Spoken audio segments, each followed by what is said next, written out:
पहला क्वेश्चन हमारा, ट्यूनीशिया की पहली महिला प्रधानमंत्री कौन बनी है? सही आंसर है ऑप्शन ए नजला बोर्डेन रोमधने। फ्रेंड्स, आपको बता दूं कि हाल ही में ट्यूनीशिया की नई प्राइम मिनिस्टर बनी है जिनका नाम है नजला बोर्डेन रोमधने। तो आइए इस क्वेश्चन से रिलेटेड इंपॉर्टेंट पॉइंट डिस्कस कर लेते हैं। तो जो नजला बोर्डेन रोमधने हैं, ये 29 सितंबर 2021 को ट्यूनीशिया की पहली महिला प्रधानमंत्री बनी है। फ्रेंड्स, आपको ये भी बता दूं कि इनकी नियुक्ति राष्ट्रपति काइस सईद ने की है। और यहाँ पे बात है ट्यूनीशिया की। आइए ट्यूनीशिया के बारे में जान लेते हैं। जो ट्यूनीशिया कंट्री है ये अफ्रीका महाद्वीप में है। राजधानी है ट्यूनिस। ट्यूनीशिया की करेंसी है ट्यूनीशियन दिनार। और ट्यूनीशिया की पहली महिला प्रधानमंत्री बनी है नजला बोर्डेन रोमधने। इंपॉर्टेंट क्वेश्चन रहेगा आपके एग्जाम के लिए। फ्रेंड्स, हमारे जो क्वेश्चन की टाइप है वो है प्राइम मिनिस्टर। तो अब मैं आपको टॉप 5 देशों के प्राइम मिनिस्टर बता देती हूँ। इटली के प्राइम मिनिस्टर हैं मारियो द्रागी। नीदरलैंड के प्राइम मिनिस्टर हैं मार्क रूटे। पुर्तगाल के प्राइम मिनिस्टर हैं एंटोनियो कोस्टा। स्वीडन के प्राइम मिनिस्टर हैं स्टीफन लॉफेन। और दक्षिण कोरिया के प्राइम मिनिस्टर हैं किम बू क्यूम। अगला क्वेश्चन करते हैं, भारतीय युवाओं के लिए global computer science education program को कौन सी कंपनी शुरू करेगी?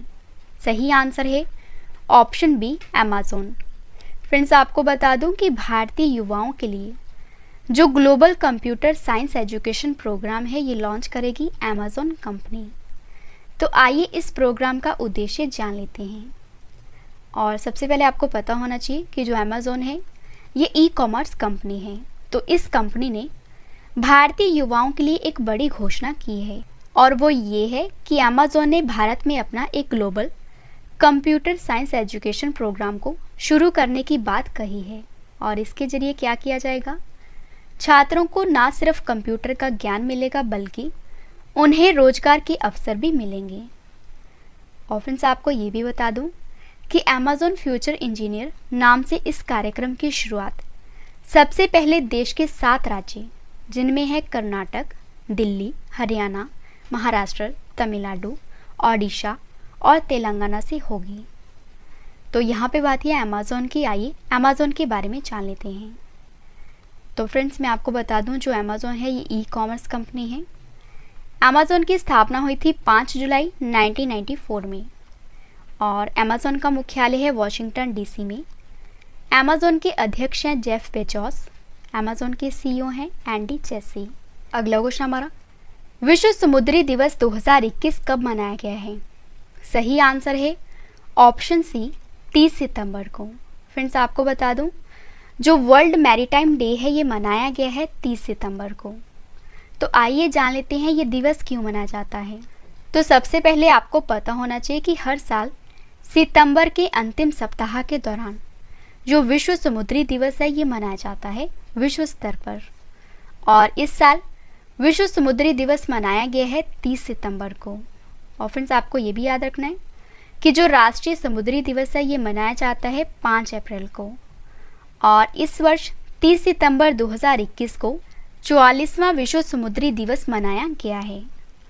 और सबसे इम्पॉर्टेंट पॉइंट इस क्वेश्चन का, विश्व समुद्री दिवस 2021 की थीम है नाविक नौवहन के भविष्य के मूल में, यानी कि seafarers at the core of shipping future. Important question रहेगा आपके एग्जाम के लिए।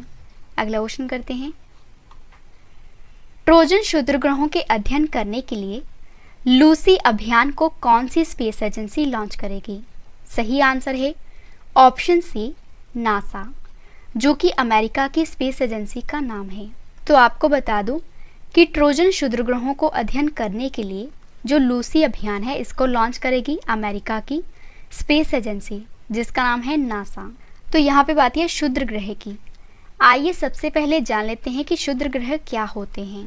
तो क्षुद्र ग्रह, जिसे कि एस्ट्रॉइड के नाम से भी जाना जाता है, ये ऐसे खगोलीय पिंड होते हैं जो ब्रह्मांड का विचरण करते हैं। और फ्रेंड्स, आपको बता दूं कि जो क्षुद्र ग्रह हैं ये अपने आकार में ग्रहों से छोटे और उल्का पिंडों से बड़े होते हैं। और आपको ये भी बता दूं कि खोजा जाने वाला पहला क्षुद्र ग्रह है सेरेस। और जो क्षुद्र ग्रह हैं ये अधिकतर मंगल और बृहस्पति की कक्षाओं के बीच पाए जाते हैं।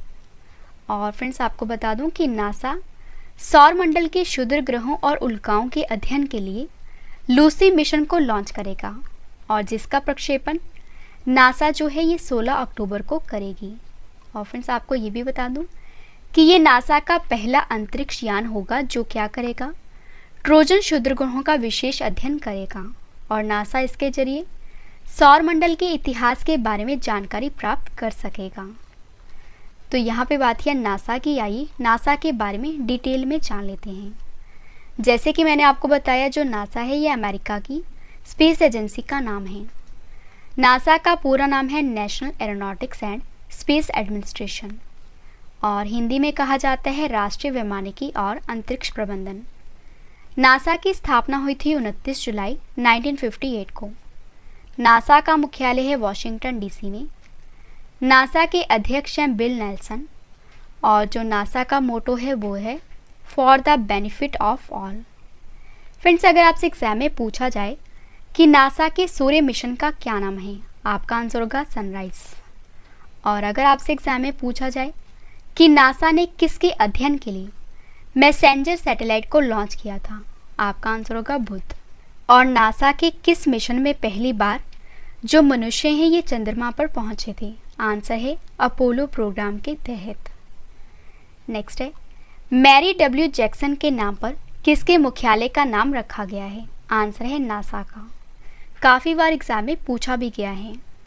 और भारतीय मूल की किस लड़की ने नासा के पहले मंगल हेलीकॉप्टर का नाम सुझाया था, आंसर है वनीचा रूपानी। इंपॉर्टेंट क्वेश्चन रहेगा आपके एग्जाम के लिए। अगला क्वेश्चन हमारा, बुजुर्ग आबादी की सुरक्षा को सुनिश्चित करने के लिए जो देश की पहली all India toll free helpline है जिसका नाम है एल्डर लाइन को किस मंत्रालय ने लॉन्च किया है, सही आंसर है ऑप्शन सी सामाजिक न्याय और अधिकारिता मंत्रालय ने। फ्रेंड्स आपको बता दूं कि बुजुर्ग आबादी की सुरक्षा को सुनिश्चित करने के लिए जो देश की पहली all India toll free helpline है यानी कि एल्डर लाइन को लॉन्च किया है सामाजिक न्याय और अधिकारिता मंत्रालय ने। और आइए इस क्वेश्चन से रिलेटेड इंपॉर्टेंट पॉइंट डिस्कस कर लेते हैं। तो सामाजिक न्याय और अधिकारिता मंत्रालय ने देश की बुजुर्ग आबादी के लिए एक हेल्पलाइन शुरू की है और देश में सीनियर सिटीजन की सुरक्षा को सुनिश्चित करने के लिए भारत सरकार ने देश की पहली all India toll free helpline जो है 14567 जारी की है और इसका नाम क्या रखा है, एल्डर लाइन। और इस हेल्पलाइन के जरिए सरकार का जो उद्देश्य है वो ये है कि वह सभी सीनियर सिटीजन की मदद कर सके और उनके मन की चिंताएं दूर कर सके और इसके साथ ही उनके जीवन से जुड़ी हर छोटी मोटी परेशानी का भी हल हो सके। अगला क्वेश्चन हमारा, भारत के लिए नेशनल बास्केटबॉल एसोसिएशन के नए ब्रांड एम्बेसडर कौन बने हैं, सही आंसर है ऑप्शन डी रणबीर सिंह। तो जो रणबीर सिंह हैं ये भारत के लिए नेशनल बास्केटबॉल एसोसिएशन के ब्रांड एम्बेसडर बने हैं। फ्रेंड्स आपको बता दूं कि जो रणवीर सिंह हैं ये भारतीय अभिनेता हैं और ये NBA के भारत के लिए ब्रांड एम्बेसडर बने हैं। तो यहाँ पे बात है NBA की यानी कि नेशनल बास्केटबॉल एसोसिएशन की जिसकी स्थापना हुई थी 6 जून 1946 में, मुख्यालय है न्यूयॉर्क में। अगला क्वेश्चन हमारा, केंद्र सरकार ने मिड डे मील योजना का नया नाम क्या कर दिया है, सही आंसर है ऑप्शन सी PM पोषण योजना। तो केंद्र सरकार ने जो मिड डे मील योजना है इस योजना का नया नाम कर दिया है PM पोषण योजना। फ्रेंड्स आपको बता दूं कि स्कूल के बच्चों के लिए चलाई जाने वाली मिड डे मील योजना को अब PM पोषण के नाम से जाना जाएगा। और आपको ये भी बता दूं कि इस योजना के तहत प्री प्राइमरी एजुकेशन के तहत सरकारी और एडेड स्कूलों के 24 लाख बच्चों को फ़ायदा मिलेगा और वर्तमान में इस योजना के तहत कक्षा 1 से कक्षा 8 तक के 11.80 करोड़ स्टूडेंट्स को भोजन दिया जाता है।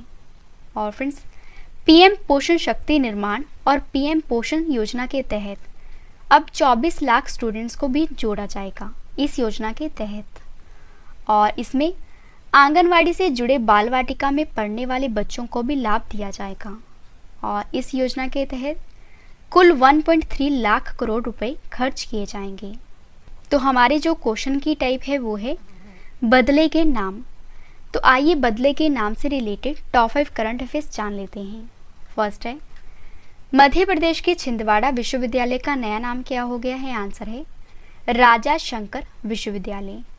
नेक्स्ट है, असम कैबिनेट ने राजीव गांधी राष्ट्रीय उद्यान का नया नाम क्या कर दिया है? आंसर है औरंग राष्ट्रीय उद्यान। नेक्स्ट है, उत्तर प्रदेश के अलीगढ़ का नया नाम क्या है? आंसर है हरिगढ़। अफगानिस्तान देश का नया नाम क्या है? Islamic Emirates of Afghanistan. और राजीव गांधी खेल रत्न पुरस्कार का नया नाम क्या है? आंसर है मेजर ध्यानचंद। अगला क्वेश्चन हमारा, राइडर कप गोल्फ टूर्नामेंट 2021 का खिताब किस देश की टीम ने जीता है? सही आंसर है ऑप्शन ए अमेरिका। तो राइडर कप गोल्फ टूर्नामेंट 2021 जो है ये जीता है अमेरिका देश की टीम ने। और यूरोप को हराकर अमेरिका ने राइडर कप गोल्फ टूर्नामेंट जीता है। और अगर आपसे एग्जाम में पूछा जाए कि राइडर कप का संबंध किस खेल से है, आपका आंसर होगा गोल्फ। फ्रेंड्स, हमारी जो क्वेश्चन की टाइप है वो है खिताब। तो अब मैं आपको टॉप 5 खिताब करंट अफेयर्स बता देती हूँ। फर्स्ट है, 7वें कॉन्काकाफ गोल्ड कप का खिताब किसने जीता है? आंसर है अमेरिका की टीम ने। नेक्स्ट है, राष्ट्रीय महिला ऑनलाइन शतरंज का खिताब किसने जीता है? आंसर है Vantika Agrawal. Wimbledon tennis tournament 2021 में जूनियर पुरुष एकल का खिताब किसने जीता है? आंसर है समीर बनर्जी। और यूईएफए चैंपियंस लीग 2020-21 का खिताब किसने जीता है? आंसर है चेल्सी टीम ने। और गोल्फ टूर्नामेंट पीजीए चैंपियनशिप 2021 का खिताब जीता है फिल मिकेल्सन ने। और फ्रेंड्स, अगर आपको वीडियो पसंद आ रही है, वीडियो की क्वालिटी पसंद आ रही है, स्पेशली मेरी मेहनत पसंद आ रही है, तो वीडियो को लाइक और शेयर जरूर करिएगा। अगला क्वेश्चन हमारा, अंतर्राष्ट्रीय खाद्य हानि और अपशिष्ट के बारे में जागरूकता दिवस 2021 कब मनाया गया है?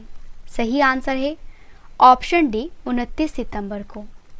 तो अंतर्राष्ट्रीय खाद्य हानि और अपशिष्ट के बारे में जो जागरूकता दिवस है ये मनाया गया है 29 सितंबर को।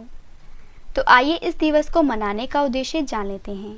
तो खाद्य अपव्यय के मुद्दे को हल करने के लिए वैश्विक प्रयासों को बढ़ावा देने और लागू करने के लिए 2020 से 29 सितंबर को जो खाद्य हानि और अपशिष्ट के बारे में जागरूकता का अंतर्राष्ट्रीय दिवस है ये मनाया जाता है। और इस दिवस को मनाने का जो मुख्य उद्देश्य है वो है कि स्थायी भोजन की आदतों के माध्यम से जलवायु परिवर्तन की समस्या को दूर करने की दिशा में काम करने के लिए साथ साथ जिम्मेदार खपत और उत्पादन के साथ साथ शून्य भूख की दिशा में कदम उठाना है। और अंतर्राष्ट्रीय खाद्य हानि और अपशिष्ट के बारे में जागरूकता दिवस 2021 की थीम है stop food loss and waste for the people for the planet. Important question रहेगा आपके एग्जाम के लिए। लास्ट क्वेश्चन करें इस वीडियो का और इसके बाद है रिवीजन पार्ट, वो भी आप जरूर देखना। संविधान संस्कृति एंड राष्ट्र पुस्तक के लेखक कौन हैं? सही आंसर है ऑप्शन डी कलराज मिश्रा। तो कलराज मिश्रा ने ये बुक लिखी है जिसका नाम है संविधान संस्कृति एंड राष्ट्र। फ्रेंड्स, आइए अब पिछली top 5 books and authors current affairs जान लेते हैं। India to the rescue book को लिखा है सुशांत सिंह और श्रुति राव ने। नेक्स्ट है Nathuram Godse the true story of Gandhi's assassin book को लिखा है धवल कुलकर्णी ने। 1232 kilometre the long journey home book को लिखा है विनोद कापरी ने। All you need is josh inspiring stories of courage and conviction in 21st century India book को लिखा है सुप्रिया पोल ने। द स्पिरिचुअल सीईओ बुक को लिखा है एस प्रकाश ने। तो चलिए फ्रेंड्स अब स्टार्ट करते हैं रिवीजन।